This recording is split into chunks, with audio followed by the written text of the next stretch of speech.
minds? It's your girl Just Bree, and you are watching the Just Bree podcast. Today we have Michelle. Hi. Michelle, what's up? Nothing much. I am just so ecstatic to be on this podcast, you know. Just breathe. Oh my God. And let's get through the conversation. So we really haven't talked in I don't know. We talked, this week, but I haven't seen you in about a year. Yeah. That's crazy. And you live in the city. I've only been here for 4 months, and then before that, I was in Ohio and you was in Chicago. So it's kind of to be expected. You graduated. But even though I went out there a couple times, and I never saw you. I just was never on the list. No, it's not that. No, it's not that. I think it's more so just I really was just there for a specific thing. Sure. I was Malik's thing, and then Black and Gold, and those were specific. Well, I was at Malik's thing, and we spoke. Right. Okay, so we did see each other. Okay. And you gave me a piece of gum. I did. We shared gum. Okay. We didn't share, but I gave you a piece of my gum, so I shared. My own piece, my own wrapper, no breaksies. Okay, so how's Chicago treating you? Okay. Because you really on out west 290, so what's up with it? Oh, not my address. No, that's not your address, fool. Out west 290 is out. Oh, okay. So I'm still learning the shenanigans and the ins and out of the Chicago life. Just for some background, I'm from Atlanta, Georgia, and we went to the same alma mater, so Worcester, Ohio, the College of Worcester, which I am representing today. I see. But I should have represented today. I got that shirt. So. Yeah. But so I'm used to the city life. I've always been on the west side of the city, which is usually where you see most black people ish. So in Chicago it's kind of different though, because in Chicago I'm no longer the young Michelle in the city. I'm the Michelle on the verge of starting a career with the career salary and the career lifestyle and the career expectations, and then out of college. So it's kind of different. Yeah, it's definitely a welcome.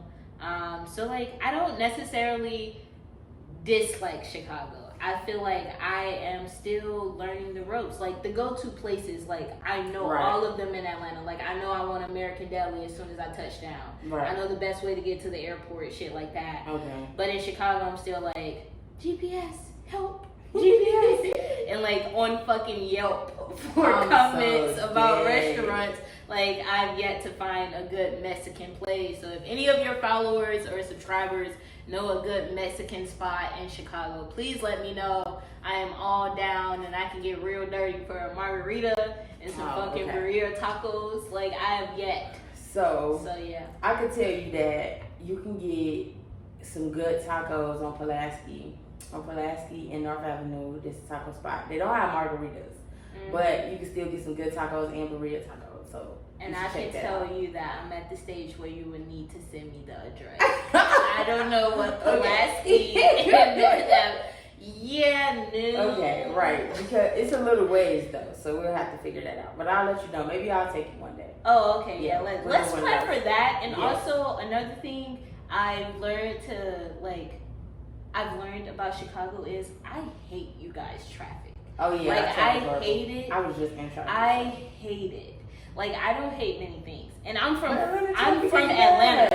Atlanta traffic has a point. We have a point to our traffic. Somebody done got fucking hit. Right. There's a fucking backup somewhere else. Chicago niggas just can't drive. Why are we going so slow? I get up to this point and it's dead, nothing here. But everyone behind me is going slow. But no accident. No accident, ma'am. It don't be. And the GPS will tell you it was an accident, and it don't be an accident. Talking about, is it clear? Yeah. Is it fucking clear? It'll ask you that all the time. Hazard, is it clear? I'm 2 miles away, but it takes me 15 minutes. Yeah. I can't deal. I'm angry every day. That's why I stay inside. Okay, have you had, though, aside from the traffic, have you had chicken with mouse sauce yet? From where? Anywhere. Let's try. Wells, JJ's, Harold. Okay, so I've had Harold's, I've had JJ's. Okay. I've had some other place. Have you had Uncle Remus? Yes, Uncle Remus. Is better than Harold's, ain't it? Say it right now. So I can't distinguish. But I know one of them makes sweet chicken that I don't like. What? I don't like things, but it's me. So I don't like things that are sweet that aren't supposed to be. Like, keep my breakfast and my dessert sweet, not my entrees. That's what gives Uncle Remus is. I don't want no sweet sauce on no fried chicken. It's supposed to be though. It's supposed to be savory, not sweet. Okay. Right. So it gives you don't toss your wings. And what? In anything sweet. Honey, habanero, sweet habanero, anything like that. Okay. No, ma'am. All right. Well, okay. Now that you've been acclimated to Chicago, I'm glad you tried Uncle Remus though because it's still good to me. Yeah. I don't know. Maybe you just need to try it again with me. Maybe you. I have tried it twice though. One with the sauce on the wings and one on the side. One on the side? Okay, how was it on the side? I like the crunch. I like the chicken. It definitely I can do without the sauce though. Okay. Yeah. All right. Okay, so I want to get into your career. What are you doing? What are you into? What's paying big? Okay. So I majored in business economics at the College of Worcester. But then I decided to take like a gap year or two before like masters and then doctorates. So now I work for Aon. It's a company, insurance company, I think, a brokerage of sorts. But I'm in the reinsurance industry. And for all of those that don't know what reinsurance is, it is basically insurance for insurance companies. So like all your like car insurance and your home insurance and all that stuff, your insurance company wants to make sure like they're good on all fronts, that they're deviating up their risk. So they sell some of that risk as well as some of those payments that you make to a reinsurer. Oh. So when you have a loss and they're like, crap, I gotta pay this person, and then they're like, oh, I also have this reinsurance plan on this loss, on this policy that covers it. So if I pay you $500,000, I have a reinsurer coming in 90%, 80%, 50% covering those risks as well. So they're gonna refund me, in a sense, my money, but I also have to pay them your payments too. So it's kind of like divvying up their risk. So I am a claims advocate. I have clients, which are insurance companies, and I just manage their claims and their finances and whatnot. And I keep everything up to date. So if you have a car accident, it's not time to pay you yet, but we have like a retainer or reserves. Right. I'm keeping the reinsurer up to date. Hey, this is where the money is. This is what happened in this claim, stuff like that. So it's very interesting when you're first learning it, but like I love it to a sense of where it has a process. So I've grown to know that I'm a girl who likes a process. I like knowing that I have this problem, this is how I can solve it. Right. And that's basically what my job is. Like, I have a claim, this is the route I take. I need this money from a reinsurer, this is how I get it, stuff like that. I'm not really you give me a problem and I find my own process and solution to it. Like, I can do it, but I'm probably gonna quit in 6 months. I'm gonna quit 6 months in. I don't want to use that much brain power for the white man every day, all day, 40 hours a week. So yeah, and it's interesting that I'm here now because I had an internship every summer of college. Right. And not Ebonics, not now one, had to deal with insurance or reinsurance. Right. So I was just like thrown in the water, which I am grateful for because I love my company and just like the environment that I've been welcomed into. But like, yeah, I didn't know anything. Like, I went from like freaking consulting firms to the Federal Reserve Bank to all this, no insurance. But this is my first job and I like it. There's a lot of older people there, like in their 40s and 50s, and not a lot of young people. So that's like a red flag for me in my career development. Because why are you guys still here? And why are there not any young people moving up in this department-ish or young people even around? So these are thoughts. But like, I feel like if I'm just accounting for I've just started. Exactly. And where am I? Right. I'm happy to be there. Right. And they're very welcoming. It's not like I have different mothers or fathers, because surprisingly, they treat me like an adult. Right. Like, it's not like I'm younger, I don't know anything. No, they like give me the respect and just like the approach of a young adult in their career. Like, they'd be like, I could have never moved to another city and started a new job and not know anyone. Right. I congratulate you and I'm proud of you, shit, like stuff like that. But You like, can say something. okay, to the point of like, no, you should do this, you should do that, or like treating me like I'm below them. I've never got an ounce of that. Right. So I like that part. Okay. I'm still adjusted to it. So let's backtrack a little bit. Oh, okay. What got you to that point? Okay, so like, cause let's go back to college, right? Yeah. Business economics. Mm-hmm. Why did you want to do business economics? And then what got you here to the point of now we can fast forward and figure out what's next for you, if that makes sense. Let's get into it. So business economics was not my first major. Okay. I am a proud Posse scholar, and for those of you that don't know what Posse is, it is a foundation that gives out full tuition scholarships to their partner schools, and it's a merit-based scholarship, but it's based off of leadership, that quality or whatnot. And it's a very competitive scholarship. There's like 4 rounds that you have to compete with others that are nominated. So with that being said, I am a Posse scholar, and I had to choose from their partner schools, and the College of Worcester chose me. And they did not have accounting or actuarial science. So I chose the closest thing, which was business economics. Okay. I've always been a math type of person. I've always been a business driven type of person. So I was like, I'll be happiest in this job or this pathway. I know what I don't want to do. I know what tickles my feathers a little bit and brings me joy. So let me do something that's not what I want to do, but also not something I totally hate. Like, it's not unfortunate to say, but I know I don't have a passion. Like, I don't have really a passion. I don't have like one of those hidden talents. I'm really a person that likes processes. Right. And I like to make money. Yeah. So that's what drives me, a good lifestyle. Okay. And food on my table and people massaging my back when I can afford it. Right. So it's kind of like, what can get me there? Business economics. There's no roof. So do you feel like you're in a survival mindset? And what I mean by that is, like, my father, and I spoke on this on my first podcast, is like, he was like the person that was like, you need to get a job, you need to have 401k, you need to make sure when you die you have money left behind for people to not be in debt when they bury you, things like that, right? My dad is in survival mode of this is the way of living, right?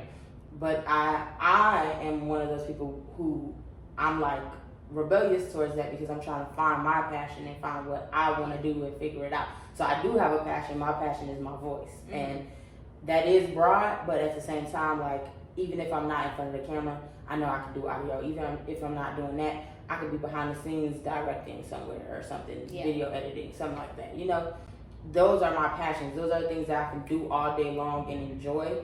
And so, like, I had to get out of survival mode, because that's literally my lifestyle. And most people won't know this, but my lifestyle currently is fit for, you have to be in survival mode so you can get out and this and that third. But me, I'm fighting it, and I'm like, I have to find my passion so that I can enjoy getting out of my struggling situation currently. So do you feel like you're in survival mode? I mean, when you put a definition to it, of course. Okay. My number one goal in life, even from like being a little kid to the point where I realized that other kids had stuff I did not. Right. Was to make sure that I was never without. So it's like, I don't necessarily sit down and be like, oh, for me to always feel like I'm good and I have it, I'm submissing my passions. Right. I feel like, but when you're thinking about it, I'm like, well, did I ever have a time to like really nurture a passion? Right. Did I ever have a time to think about a passion? Right. I don't really care for a passion. Okay. Like, I don't envy people who are like, my dream is to sing or my dream is to dance or act, because like, that's a load of emotions that I don't want to take on. Like that type of like disappointment when you have dreams like that is more than like a disappointment for me not being accepted for a job or an internship. Like that hurts on a different level. I don't want that. If I can make my bread without getting my feelings hurt, right. I am A-okay. But like, yeah, I can definitely be realistic and be like, I'm definitely in survival mode, but I don't have a problem with that. Okay. Like, I'm gonna do it because no one before me has done it, and because I don't want the people after me to have to do it as hard as I have to. It's interesting your perspective on passions too, because like my focus for this whole podcast is people figuring out their passions and what it is they want to do, and entrepreneurs like dead serious, like because I want to get away from my dad's mindset of like you have to do this, even though my dad hates his job. Yeah. My dad says it. He hates his job. So like for me, it's like you hate your job, but you're there because it makes you money and it's been able to get you out of your situation. But me, I'll be ready to cuss bosses out and stuff. Like I can't do it. I just personally cannot do it. Like I can hold my tongue and respectfully disrespect you at this point. I'm at that age where I can. Mm-hmm. But I don't want to feel like I want to disrespect you. Like I don't want to feel like I want to. Like, I really want to wake up in the morning like, dang. Like, I literally woke up the other day and I was like, I just started editing. I was able to sit there and I did at least a good 30 minutes of good editing right when I woke up because it was on my brain. And that's how I want to feel. I want to feel like I want to do it, you know? I mean, like, and I totally get that. I definitely get it. But also, I don't know your father. Like, I wouldn't be able to point him out on the street. I don't know his personality and stuff like that. But I do know we differ. Right. So, like, I think there's a difference from someone being in total survivor mode and don't know their worth, to someone being in survivor mode and knows their worth. I would never be at a job that I'm unhappy with. Right. I would never be at a job where I feel like I can be making 10 times or 5 times as much as another place, even if it's a competitor. Mm-hmm. Like, I'm not saying your dad doesn't know his worth, but I don't never feel like I have to take a handout or settle, because I can always go and get it. And with me, there are countless jobs that have a process. And even if it doesn't have a process, which I love so much, I will create that process and make that foundation to the point where I never feel like I'll be stuck, because there are countless ways to get what I want, which is bread. Like there's so many ways to make it that I would never feel like I'm boxed in. So when I didn't see my accounting or my actuarial science degree at the College of Worcester, that didn't stop me. I didn't turn down a scholarship. I made another way. I didn't know what my first job would be.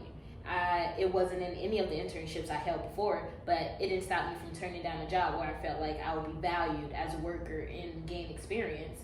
Even if it was something new, I still went that route. So like when I say I'm in survival mode, it's more so the first thing in my mind will always be, is Michelle good? Who got Michelle? Michelle has Michelle.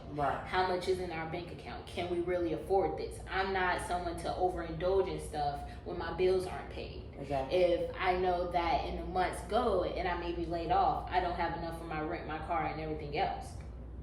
That's the survival mode I'm in. I'm also in preservation and continuing a line of greatness, and make sure that the people before me don't have to go through what I had to. I mean, the people after me don't have to go through what I have to go through, but I'll never settle. I don't settle. I don't settle in anything. I always squeeze it for my worth. And that's just going to be what it's going to be. I won't be in something I hate. I will resign. I think, though, also it's the fact of, like, he's older. So, like, they felt like that was the only way. A lot of people of that age group, my dad's in his 50s. So a lot of people in that age group feel like that was the only way. That's the only way you make it. And then my dad has his own path. And he's like just now getting back into, you know, the world of like workers. He feels like he has to be a worker, and I feel like I have to be whoever I want to be in that moment. Like that's why I have it tatted on me. I am, because I am whoever I want to be in that moment. You know. And so like I think that's what's so great about our generation, is that like we have a whole different mindset. We know it's money out here every which way. You can literally go on TikTok and make money. You can literally go on YouTube and make money. You can literally do so much to make money. Is school, companies, anything. You can do anything But like, I think it's also important to recognize the privilege Right. within that choice to be like, no, I don't want to do that, because like, as you've said multiple times, like that was their generation. Right. But it's also like their generation, if like not in a big ass point making like in history that we can really be like, oh yeah, this generation did this for us. Right. They did put down work. They did put down a blueprint that has our generation so privileged. Yep. Like for me to say that I don't have to be in survival mode and I can be like, I don't want to do this and do that, or my survival mode is different from your father's. Mm-hmm. There's privilege in that statement. Yep. Because someone before me did something different. Mm-hmm. Therefore, I can come out and say I am totally privileged. Yeah. And I've been fortunate enough to have these opportunities to have this mindset. Yeah. There may be people in our generation that doesn't feel this way. Exactly. But like, yeah. you and I feel like there are so many avenues Right. that you can take, and that's because people have shown us these avenues, Right. or we've heard of them, or Right. we've been like they've been brought around us, and we've seen for ourselves that there's some facts to this, and that's not the case for other people or other generations. So Yeah. I think that's so amazing that, like, first of all, I love your mindset. I don't know what it is right now. Like, I just like falling in love with the words, like everything Lord, you said. I feel like Not they're hard you to the call. partner. Not falling in love with Shell, to the partner out there, okay? Not, but The partner.